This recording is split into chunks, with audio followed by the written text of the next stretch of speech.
unboxing tayo sa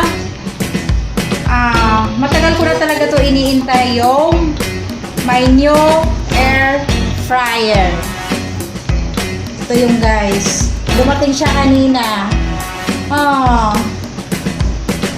I'm very thankful na natupad na yung isa sa mga pangarap ko na magkaroon ako ng air fryer, my new air fryer.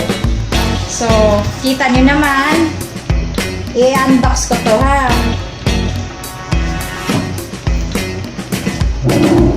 Ngayon mag-umpisa tayo.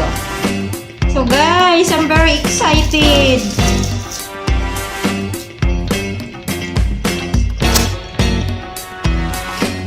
Tagal ko na kasi itong mga guys na inaantay o pinapangarap na magkaroon ako ng air fryer.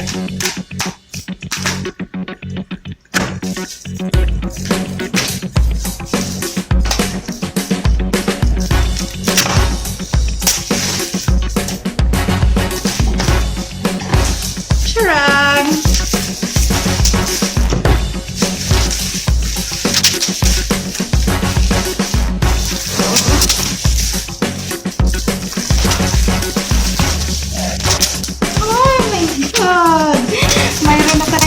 Air fryer.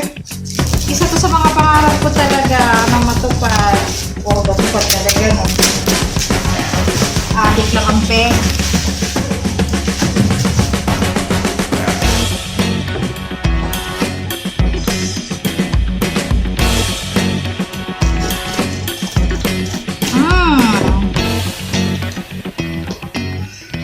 Ouch! Hindi ka na.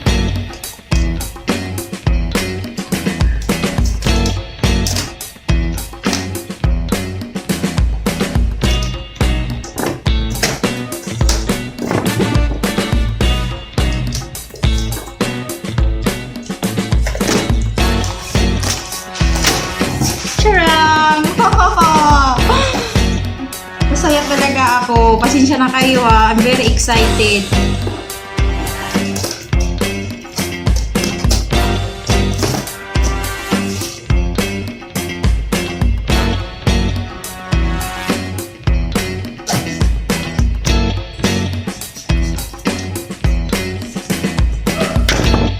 Isang lola mga guys. I'm very excited. Oh my God! In 1 and 2 and 3. Charang! Mayroon na talaga ako air fryer.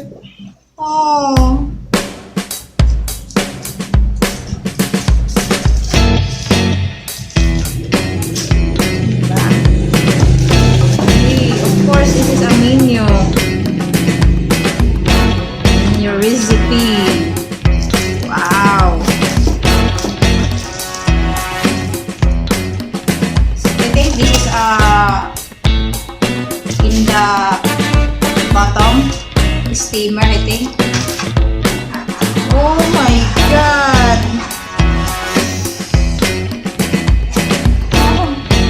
I'm very excited.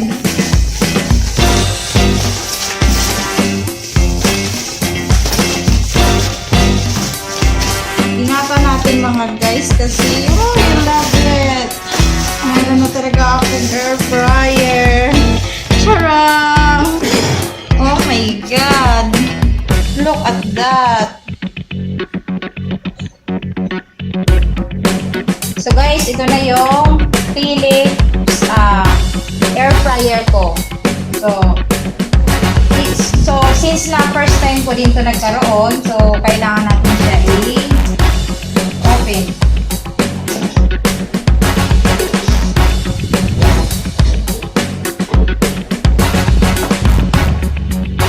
So, siyang ganyan. 2 years warranty to, 7 days replacement.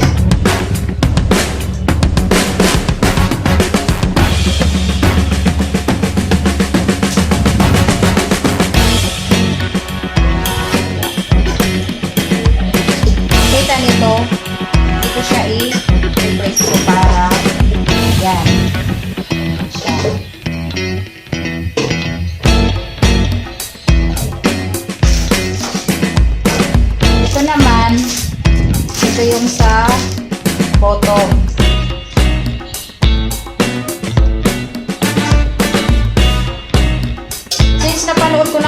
sa mga video. Nanonood kasi ako.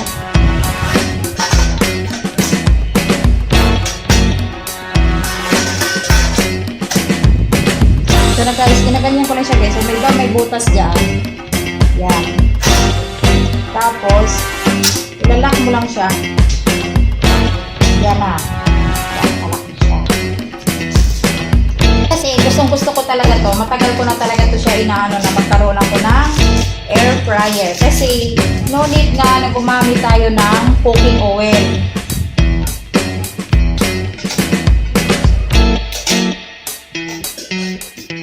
Ganon din siya rito. Yan.